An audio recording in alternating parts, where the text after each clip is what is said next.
convidando a senhora Maria Madalena Oliveira de Brito Cunha, que será a nossa palestrante desta manhã, com o tema o PJE e os reflexos no E-Gestão. Maria Madalena é diretora da Secretaria da 5ª Região, instrutora interna do TRT da 5ª Região, gestora do Grupo Regional das Tabelas Processuais Unificadas da 5ª Região, membro do Grupo Gestor do E-Gestão, membro da Comissão do Sistema de Acompanhamento Processual, membro do Comitê Regional de Priorização e Atenção ao Primeiro Grau, na 5ª Região, membro do Grupo de Especificação de Requisitos do PJE, gerente do projeto de implantação do Cadastro de Liquidação e Execução no PJE, e membro do Grupo Nacional de Negócios do CTPJE. Com os senhores, senhora Madalena Oliveira de Brito Cunha. Pronto? Bom dia, pessoal. Um prazer imenso estar aqui com vocês, conhecendo agora mais um estado, né, do nosso país. Nas minhas andanças pelo país aí, mais recebendo informações do que dando informações, com certeza, né? Qualquer evento que a gente participa, a gente aprende muito. E eu espero que também aprender um pouco com vocês aqui, né? Inicialmente, eu queria assim deixar claro com vocês a encomenda que me foi feita, né, de fazer uma palestra sobre o PJE e seus reflexos na gestão. Eu vou fazer uma breve explanação, algumas informações, algumas recomendações, algumas orientações, dado ao exíguo tempo que a gente tem, né? O E-Gestão é uma ferramenta enorme, uma ferramenta de administração de dados processuais judiciários e administrativos. Então, a gente tem uma ideia do tamanho que é essa ferramenta e eu pretendo, né, passar umas informações básicas, umas informações mais essenciais e importantes para vocês. Por favor, coloca na tela.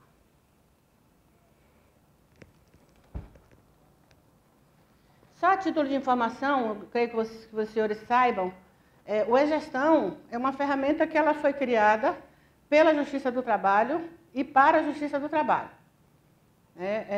O Sistema de Gerenciamento de Informações Administrativas e Judiciárias da Justiça do Trabalho. Então, é quem vai fazer toda a coleta de dados para a estatística da Justiça do Trabalho. Sabemos também que temos a estatística do todo o judiciário, que é a Justiça em Números. Que para que a gente mande essas informações para a Justiça em Números, precisamos que o nosso E-Gestão, a nossa estatística, esteja de acordo com as informações necessárias. Atendendo aos indicadores também do Justiça em Números. Deixa eu ver se eu consigo me dar bem com esse negócio aqui, viu? É diferente do que eu trabalho. Falando de uma ferramenta de administração de dados, administração e coleta de dados judiciários, a gente tem um slogan do E-Gestão que é que não se gerencia o que não se conhece. Então, para que a gente conheça como é que está a nossa casa, como é que está a nossa sala, como é que está o nosso departamento, a gente precisa conhecer esses elementos para que a gente possa gerenciar. E o E-Gestão faz exatamente isso. Ele faz com que a gente traga os dados necessários para que a gente tenha um espelho, uma informação mais aprimorada, mais próximo da realidade do que a gente estava acostumado a trabalhar. Baseado nesse slogan, que é não se gerencia o que não se conhece, que foi criado o E-Gestão. Creio que vocês já tenham ouvido falar bastante da gestão, né? Saibam todos os conceitos da gestão, mas é só apenas para relembrar. O aprimoramento da coleta de dados, informações estatísticas, revela os verdadeiros entraves para uma eficaz e eficiente administração da justiça. Esse é o essencial objetivo do E-Gestão, e para também subsidiar o planejamento estratégico do Poder Judiciário. Creio que também seja uma missão do seu regional. Apenas informativo também.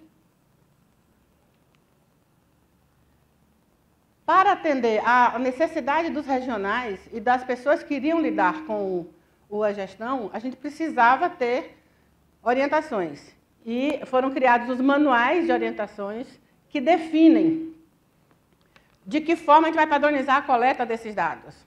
O que é que coloca o processo num determinado item, o que é que tira o processo desse determinado item, o que é que coloca o processo numa pendência e o que é que tira o processo da pendência.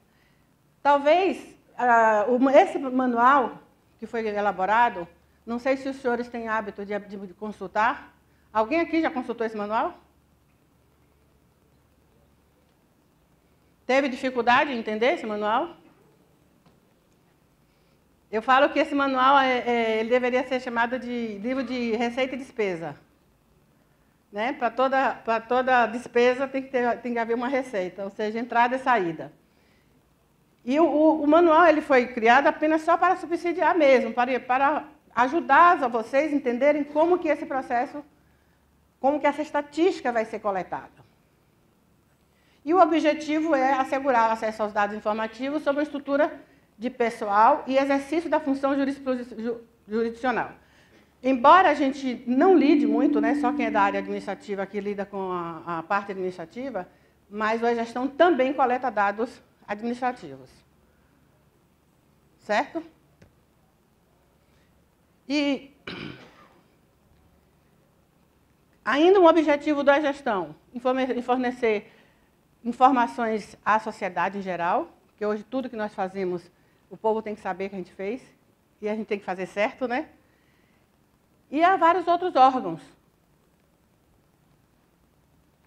Por exemplo, o TST, que controla a nossa estatística, o CSJT, a Corregedoria Geral da Justiça do Trabalho, que é o órgão fiscalizador, os TRTs, o CNJ, que é a Justiça em Números, e as metas, ao cumprimento das metas. Todos esses dados que são coletados através da gestão, eles servem de indicadores para a apuração de todos esses órgãos também, principalmente do Justiça em Números e principalmente para o cumprimento de metas.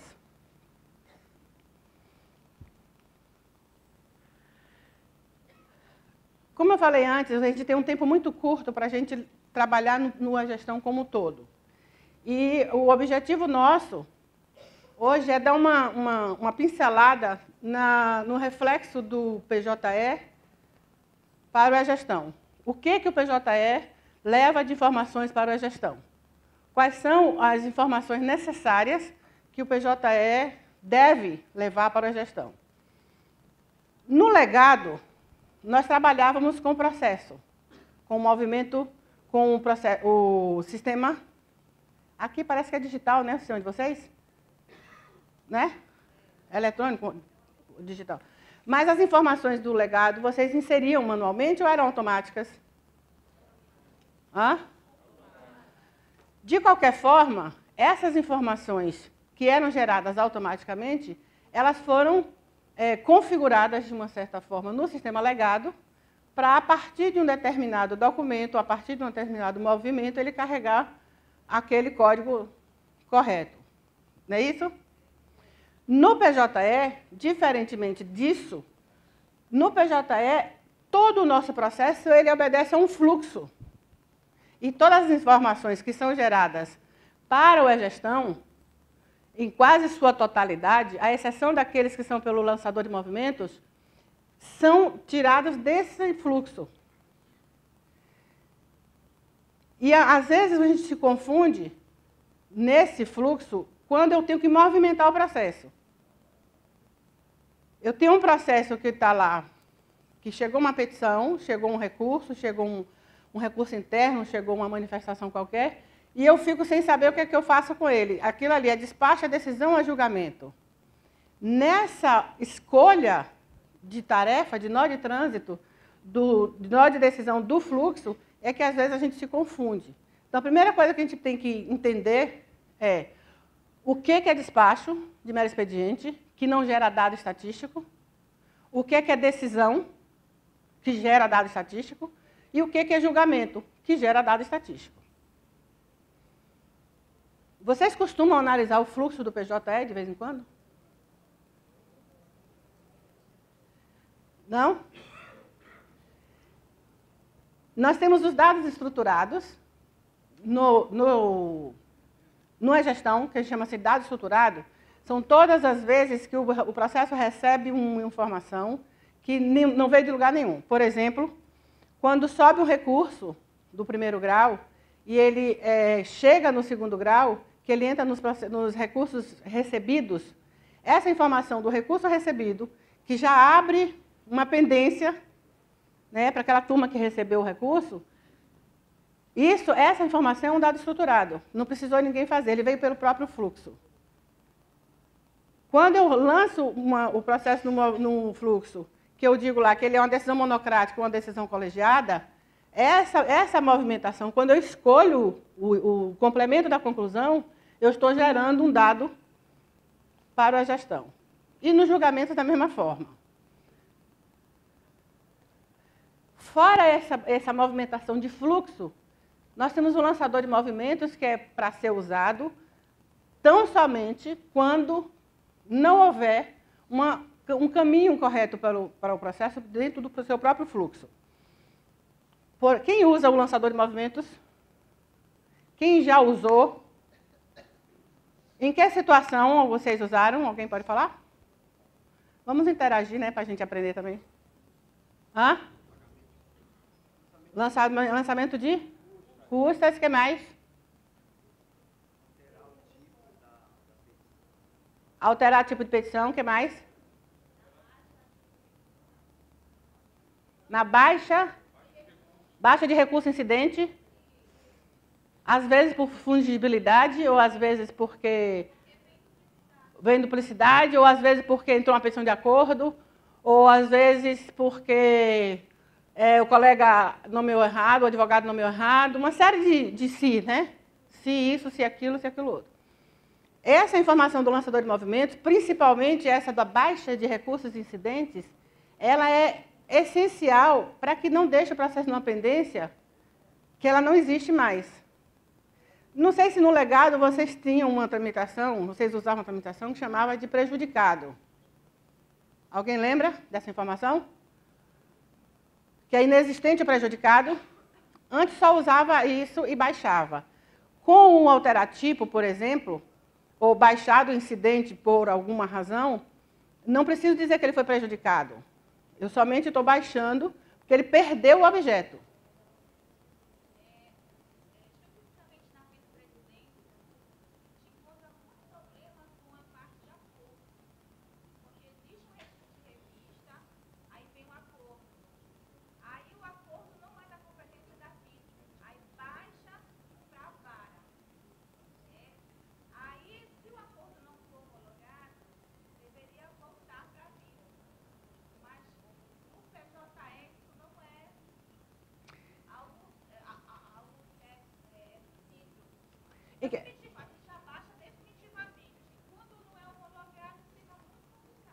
Quando não é homologado no primeiro grau,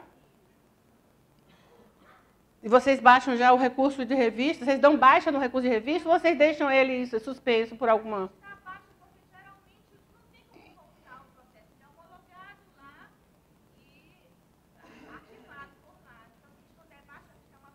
Se o acordo vai ser homologado, perdeu o objeto o recurso de revista, então já baixa ele direto. O problema é que se vocês não têm a comunicação do retorno, não tem o feedback da unidade, da vara, se foi ou não homologado o acordo. É comum não homologar? A praxe é homologar. Então, o que poderia se fazer era, no retorno do processo, na baixa do processo, e o motivo do processo, o motivo que a gente vai falar daqui a pouco sobre o motivo da remessa dos autos à unidade, que ele vá com uma decisãozinha, um despachozinho, uma certidão, ou uma comunicação para que a vara saiba que, em caso de não homologação do acordo, que deve comunicar. para poder não ficar essa nesga, né? essa pendência. Porque se não for homologado, o processo tem que subir de novo e retomar o curso do recurso.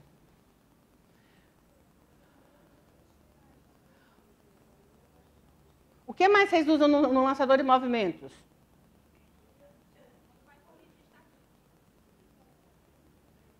Como, por exemplo, aqueles de ajuste. Todos aqueles indicadores de movimento que tem no lançador de movimentos, acho que são 2 ou 3 só, que não tem efeito estatístico, é apenas de atualizar a movimentação do processo mesmo. Mas os outros, sempre que não houver possibilidade de usar o movimento pelo fluxo correto, para evitar pendência, evitar saldo estatístico, usem o lançador de movimento, naquilo que for pertinente. Tá? Falando em remessa dos autos do segundo grau ao primeiro grau, a gente tem tido muitos problemas no primeiro grau por falta da informação do segundo grau. Lá no primeiro grau, não sei se vocês sabem, o PJE hoje ainda não tem um fluxo de retorno. O fluxo de retorno que a gente fala, por exemplo, se o segundo grau anulou ou reformou uma sentença do primeiro grau, esse processo baixa para o primeiro grau sem o motivo correto. Lá no primeiro grau, o único caminho que vai estar, e normalmente o usuário acredita naquela informação que tem e caminha com o processo para frente. E esse caminhar com o processo para frente é registrar o trânsito do julgado e iniciar a liquidação. O que acontece? Quando chega mais um pouco na frente, que vai verificar que o tribunal reformou a sentença ou anulou a sentença. E esse processo tem que necessariamente voltar à fase de conhecimento para novo julgamento. Como o segundo grau mandou o processo para o primeiro sem informação correta, o primeiro grau, por sua vez, confiou naquela informação, não leu o acordo, não verificou que houve uma alteração, houve uma anulação de sentença e que aquele processo deve voltar para um novo julgamento, caminha com ele, o processo não tem como voltar para o conhecimento mais. E aí, qual é o prejuízo disso? Além do estatístico, o juiz vai ficar tramitando o processo, julgar o processo de novo, vai dar sentença nesse processo, vai dar decisões nesse processo e essas decisões não serão contabilizadas na produtividade do juiz. Por outro lado, dada a nova sentença e vir um novo recurso, quando for subir esse recurso para o segundo grau, eu não tenho mais... Até vai, mas vai todo complicado, né? Todo fora de prumo, porque eu vou ter que subir com um recurso ordinário, num processo que está em fase de liquidação, subir o processo com recurso ordinário, num processo que já está na fase de execução. Entendeu? Então, atenção para os senhores que trabalham com o processo de segundo grau, ainda que os senhores não façam essa remessa, mas passem adiante a informação, que é, assim, de suma importância ter cuidado com o movimento que vai ser lançado no retorno. Ele só vai ser lançado no retorno para prosseguir se não houve reforma de decisão, de sentença, se não houve anulação de sentença. Se for para novo julgamento, tem um motivo específico. Remitir os autos ao primeiro grau para novo julgamento e ele vai estar lá no conhecimento ainda. E aí, pelo movimento, a gente vai saber que esse processo vai ter que ter um novo julgamento. Ainda que seja uma pequena reforma, alguma coisa, mas ele tem que estar na fase de conhecimento. Lá na gestão, no primeiro grau, que a gente tem os processos casos novos recebidos por redistribuição e os processos recebidos na fase de conhecimento por reforma ou anulação de sentença. Eles não chegam como processos novos, mas eles voltam na fase de conhecimento e passam por toda aquela tramitação novamente em fase de conhecimento. Inclusive, porque ele foi dado baixa uma vez, na autuação do recurso ele foi dado baixa na fase uma vez, ele voltando, ele não vai mais passar por esse movimento de baixa que é o considerado para o CNJ. A gente fala uma coisa, chama outra, né? Depois eu falo que a gestão é muito grande. Como eu falei, baixo CNJ e baixada aqui, a gente tem uma noção, todo mundo que fez direito aqui sabe, quando a gente fala de baixa de processo, a gente pensa na baixa da distribuição. A gente aprende, né? Que é a baixa na distribuição. O processo baixou a distribuição, arquivou, foi embora. Para diferenciar entre finalização de processo e baixa de processo, quando a gente fala em baixa de fase para o CNJ, criou-se, então, uma regra de, para o CNJ, o processo vai ser baixado quando houver autuação de recurso. Para o E-Gestão, o processo vai ser finalizado e baixado nas fases, toda vez que ele mudar de fase ou quando ele for arquivado. Vocês sabiam disso, né? Só estou recapitulando que a gente fala baixa para o CNJ e baixa para cá. Então, o cuidado com esses movimentos. Lá na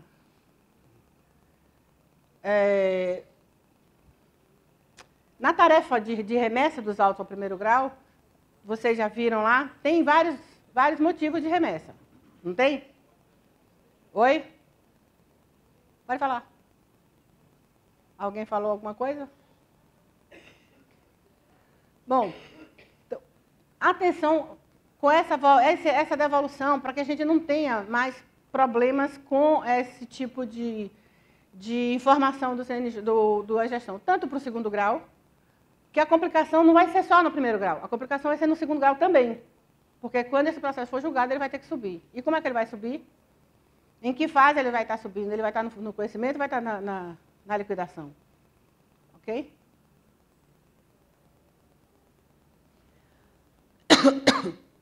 Ali, os dois,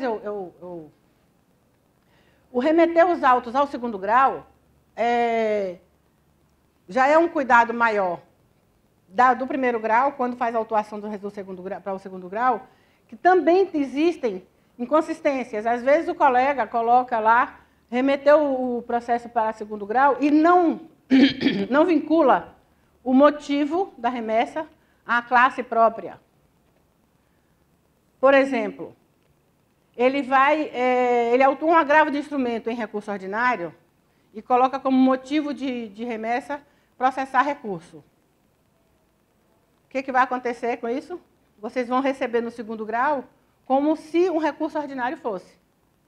Porque ele vai entrar no fluxo de processar recurso e não de processar agravo de instrumento em recurso ordinário ou agravo de instrumento em recurso em rito sumaríssimo. Da mesma forma, o agravo de petição, da mesma forma, o agravo de instrumento em agravo de petição. Então, tanto esses cuidados no primeiro grau como no segundo grau. E lá no segundo grau, se a gente remete um processo, por exemplo, que era um recurso ordinário, ou um agravo de instrumento em recurso ordinário, e chega lá no segundo grau, e vocês verificam que não é um recurso ordinário, e sim um agravo de instrumento em rito sumaríssimo, o que acontece? Vocês vão precisar modificar, né?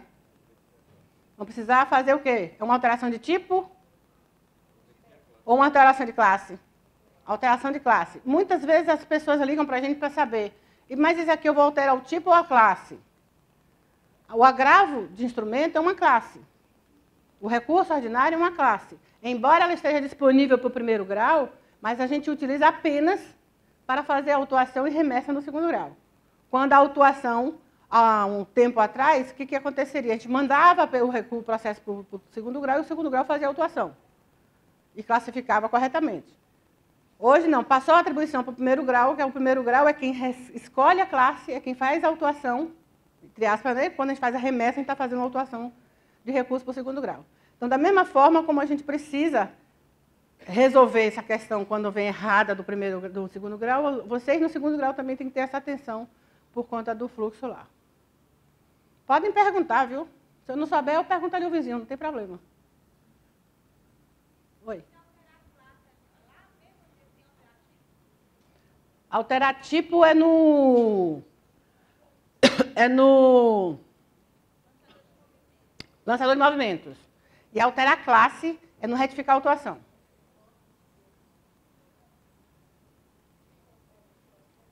Quando você usa o retificar classe, ele dá baixa em uma e abre a outra. E é necessário que ele faça isso. É bom Depois vocês darem uma olhada na gestão de vocês para ver se ele não continua contando a outra classe.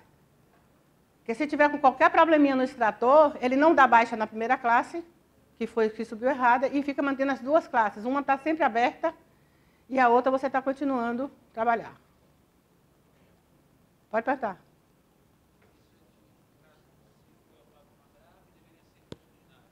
Sim. Qualquer outro tipo de classe. Qualquer classe que suba com a tipificação inadequada, a gente altera a classe, que é para matar aquela classe e nascer a outra, por conta do fluxo. Porque se ele entra com recurso de ordinário e, na verdade, seria um recurso de revista, ele tem que ir para outro caminho e não para a turma. Classe. Nós temos as classes originárias de primeiro grau e as classes que a gente chama classes recursais para remessa, que são as classes originárias de segundo grau, ou as classes recursais para o segundo grau, mas que a gente utiliza apenas para fazer esse câmbio, né, de mandar o processo para lá. Então, lá no segundo grau, ele tem que são as classes recursais, os recursos, os agravos de instrumento, recurso de revista. E tem as classes originárias próprias do segundo grau.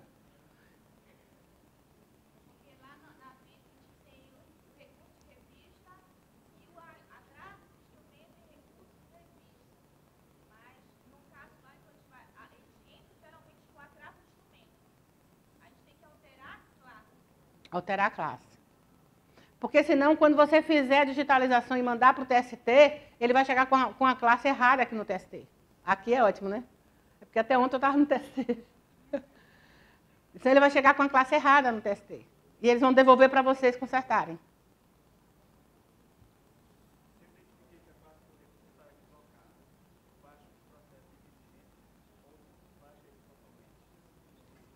Por conta da classe? Se você não quiser alterar a classe. Porque se você alterar a classe, ele... Oi? Você está falando no primeiro ou no segundo? Não entendi essa pergunta. Não é o primeiro grau que tem que alterar essa classe. Na verdade, não. O primeiro grau apenas se equivocou ao autuar um recurso com a classe equivocada. Mas a autuação é do segundo grau. A gente faz apenas para poder... Ele já chega lá.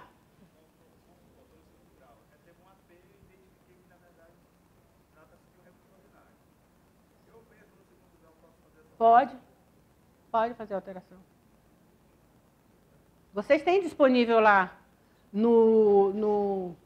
na aba de processo de você, lá onde tem processo, outras ações, vocês têm lá para retificar a autuação, não tem?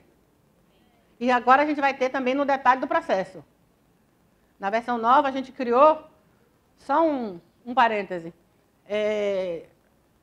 nós estamos trabalhando no PJE agora para melhorar a usabilidade do PJE e algumas funcionalidades e o máximo que a gente puder fazer para ficar mais fácil trabalhar. E na tela do Bob Esponja, chamado famoso Bob Esponja, ele vem lá Ele não tem um íconezinho com 3 linhazinhas assim, que é para incluir alerta, alguma coisinha assim. Naquele ícone ali, vem agora também a possibilidade de retificar a autuação, de controlar prazo, um monte de coisa. Então, por ali você pode fazer. Vice-presidência, não sei o nome dela, mas depois não. Pode falar.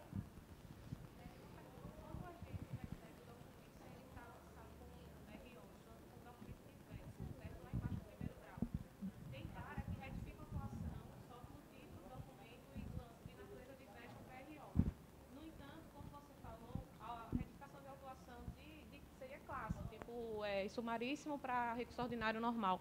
Se a gente retificar documento diverso no tipo lá, lançar movimentos, geraria algum tipo de pendência lá para a gestão, porque a gente estaria lançando de outra forma, não na forma natural da classe. Não. Peraí, vamos separar, porque eu não vi o início, estava bem baixinho. Você falou quando o processo sobe... Não, no primeiro grau, certo? Alguns advogados, eles não lançam corretamente. Eles não lançam como RO, eles lançam como documento diverso. O que acontece? Não gera no sistema que existe um RO ali. Tem algumas varas que têm o procedimento de entrar naquela parte de outras ações, lançar movimentos, aí alterar tipo, natureza diversa e lançar RO, certo? Aí, quando a gente estava conversando, você falou agora que quando a gente tem um procedimento que está errado, por exemplo, está lá como sumaríssimo, mas, na verdade, é um RO, não é sumaríssimo, a gente faz pelo retificar a autuação e corrigir o recurso. A classe. Isso, corrigir a classe. No lançar movimentos, é corrigir o tipo. Se a gente alterar documento diverso para RO no lançar movimento, gera pendência na gestão ou não? Não, pelo contrário. Quando o advogado não tipifica corretamente o documento, sim, esse processo ele não entra no fluxo correto. Se ele não tiver o tipo específico, o recurso ordinário, ele não entra no fluxo para que você possa fazer a conclusão para a decisão e analisar a admissibilidade dele. Então, no primeiro grau, antes de fazer a admissibilidade desse recurso, é necessário que ele altere o tipo, para que ele nasça, né, no movimento processual, e ele nasça para a gestão. Quando ele sobe, ele já sobe com o tipo alterado. Se a gente não fizer isso, a gente não consegue nem colocar. Porque quando eu botar lá para a decisão, para botar a admissibilidade, ele não vai encontrar a petição, o tipo correto, né? A petição devidamente classificada com o tipo correto, para que eu possa dar baixa nisso. Porque no primeiro grau, a gente vai dar baixa no ajuizamento da petição de recurso com admissibilidade ou a negação. Ok? No segundo grau, ele chega lá como recurso ordinário, ele nasceu no item de processos, de recursos recebidos, e a baixa dele vai ser com o acórdão, ou voltar em diligência, ele vai ficar... Ele sai da pendência, porque ele não sabe se vai subir de novo ou não. Ou baixado. Ok? Mais alguém?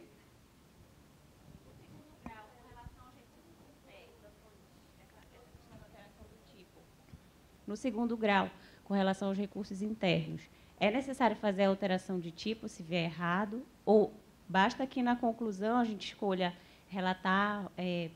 agravo regimental, por exemplo, é suficiente essa conclusão correta? Se o tipo não for escolhido corretamente? Você vai ter vamos pensar o contrário, né?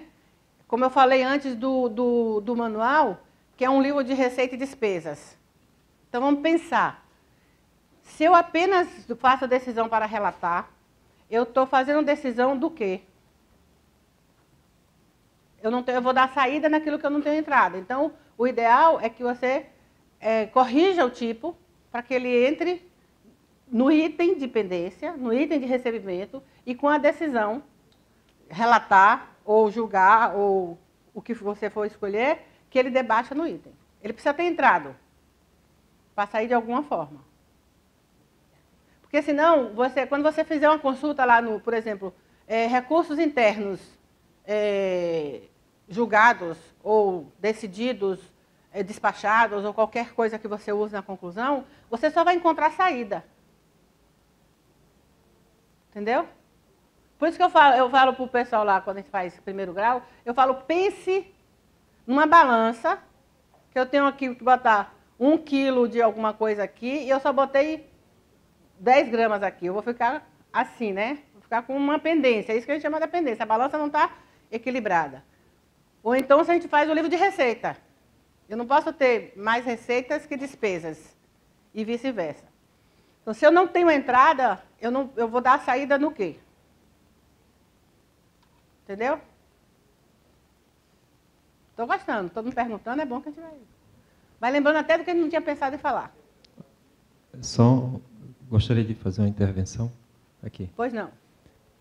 É uma orientação que você prestou ainda há pouco para a vice-presidência em relação a agravo de instrumento em recurso de revista, que, pelo que me deixou assim, perceber, você disse que tinha que retificar a autuação para alterar. E, assim, A no classe. meu... Oi? A classe. Pois é, assim, no meu ver, porque eu entendo que a retificação deveria ser do tipo, porque esse agravo de instrumento em recurso de revista, ele, na verdade, ele não entrou ali como classe, ele entrou no meio do caminho do processo com uma petição. Ou seja, por exemplo, nós temos um RO e esse RO foi julgado e depois entrou um recurso em revista e mais na frente entrou um agravo de instrumento de recurso em revista. Então, no meu entendimento, esse agravo de instrumento de recurso em revista, se ele não tiver sido protocolado da forma correta, como natureza diversa, por exemplo, aí vai ter que alterar o tipo. Altera o tipo primeiro. E não a classe na retificação de autuação. Tá, aí eu te devolvo uma pergunta. Quando você faz para você fazer a remessa desse agravo de instrumento para o órgão superior, como que você faz esse agravo? Você autua o quê? A petição, o recurso de revista ou o agravo de instrumento? Só que aí, no caso, já vai ser autuação para o TST. Lá no TST ele vai entrar como classe. Quem que faz a autuação? A gente faz pelo lançador de movimento aqui. Mas de alguma forma você tem que dizer que você está mandando um agravo de instrumento. Isso. Então, considerando que duas coisas.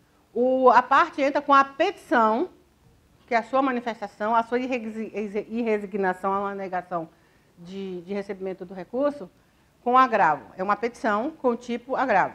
Se ele entrou com natureza diversa, eu vou alterar o tipo para que ele possa entrar no fluxo. Isso.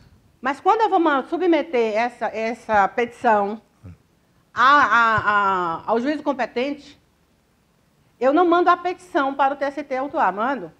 Não, aí você vai mandar uma classe para lá. A gente vai mandar uma classe. Isso. Portanto, eu preciso alterar a classe. Eu não posso dizer que eu estou mandando uma petição de agravo de instrumento para o TST conhecer. Eu estou dizendo que eu estou mandando uma classe de agravo de instrumento em recurso de revista para o TST conhecer. Mas aí, se a gente for por essa lógica, veja lá no primeiro grau, por exemplo. Entrou um RO numa reclamação trabalhista. Como o RO vai ser remetido para o segundo grau, então, pela lógica que a senhora está falando aí, eu teria que retificar a autuação no primeiro grau, retificar a autuação de reclamação trabalhista para RO para mandar para o segundo grau? Não, eu não vou retificar a autuação de reclamação trabalhista para o segundo grau. Eu vou retificar o tipo de RO, porque quando eu usar a remessa... Pois é, então a retificação é do tipo e não da classe. Mas quando eu fizer a remessa, eu estou mandando a classe. Sim, a mesma coisa no segundo grau. Eu estou autuando a classe. Mesma coisa no segundo grau. Quando você entra um agravo de instrumento em recurso de revista, você altera o tipo e na hora da remessa você faz uma remessa de classe. Sim. Então é essa a lógica, no meu entendimento. Beleza. Tudo bem. Entendi sua pergunta agora. Na remessa que você escolhe a classe. Ok, obrigado. Uma pergunta.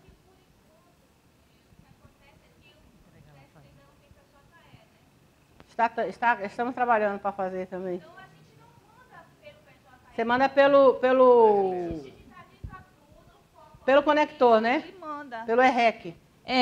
E aí, acho que por isso que não está dando nenhum problema e o TST não está devolvendo, porque a gente está sempre só alterando o tipo. Tá. Entendi agora a colocação dele. Na hora da remessa que você faz a indicação da classe. Uma pergunta. Aqui. Ela não está vendo. Aqui. Aqui. É uma dúvida que surgiu aqui. Eu vou ficar do lado de cá agora, que parece que eu estou só para o lado de cá. O processo, ele vem do... Já até falaste isso aí. Ele vem como RO para cá, recurso ordinário, mas era um agravo de petição. Tá? A vara encaminhou um agravo de petição. Chegando aqui, a gente só retifica a classe de... Só. E o processo que a vara subiu? Subiu um RO, era um AP. Na verdade, no primeiro grau, essa classe... Sim. Ela foi baixada, ela foi resolvida na admissibilidade. Então, não ficou pendência lá. Não fica pendência. Não fica, porque a classe, na verdade, não é nossa. A classe é do segundo grau. Entendi. Lá no segundo grau que ela tem que entrar corretamente. Tá, outra pergunta. A gente teve um treinamento antes sobre PJE e nos foi instruído que a gente, na questão do agravo de instrumento em relação à IRO... É o que ele estava colocando, né? A turma... Não é a IRR, a IRO. A turma, ela dá provimento, destranca esse recurso. Tá? Então, foi nos instruído, num treinamento anterior, que a gente baixasse esse processo para que a vara autuasse o RO, que foi destrancado pela turma, e nos mandasse o recurso ordinário para ser julgado por prevenção do relator prevento que destrancou. Essa foi em função de quê? Em função de que, se a gente retificasse a classe aqui e assumir todo o histórico do agravo de instrumento, e realmente isso acontecia. Todo o histórico daquele julgamento do AIRO, ele sumia aqui da nossa base de dados. E a gente passou a trabalhar nesse sentido. Eu queria saber se tu tens alguma informação nova. No nosso regional, ele não volta para a gente autuar o recurso e mandar de volta. É só quando retificado sobe, a classe aqui. Ele já julga tudo. Se ele admite se ele dá provimento ao agravo de instrumento, ele já julga o RO também. Já desce o RO na mesma julgado. sessão lá, porque é julgado na mesma sessão, é isso? É. É que cada regional tem o seu regimento, né? Então cada um tem a sua forma de proceder. No nosso regional não. É julgado o agravo de instrumento, tá numa sessão, aí a gente publica aquela decisão do destrancamento do RO e numa outra a gente inclui o recurso ordinário, entendeu? Não é julgado numa, a gente devolve. Aí devolve para autuar e mandar de volta. Isso. Não, o nosso lá já vai direto. Inclusive, ele já sobe. Aí vocês retificam a classe. A gente manda o agravo de instrumento. Não, depois de destrancado, vocês lá no segundo grau... Não, a gente recebe ele de volta, já com recurso julgado, com tudo. Então, para a gente vai dar o recebimento do recurso, do processo que foi para o segundo grau, e vai lançar só o trânsito julgado.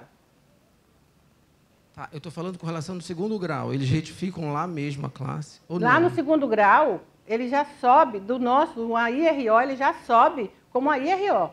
Sim. Aí é destrancado. Aí destrancou, o próprio segundo grau já julga o recurso. Não devolve para a vara para julgar o recurso. Sim, sem trocar. É como se fosse o recurso que ele está julgando lá. Não troca de AI para IRO lá no segundo grau. Sim. O resultado do agravo de instrumento que foi julgado lá no segundo grau, que foi provido ou negado o provimento, certo? E depois o acórdão que julga o recurso. Destrancou o RO, ele recebe como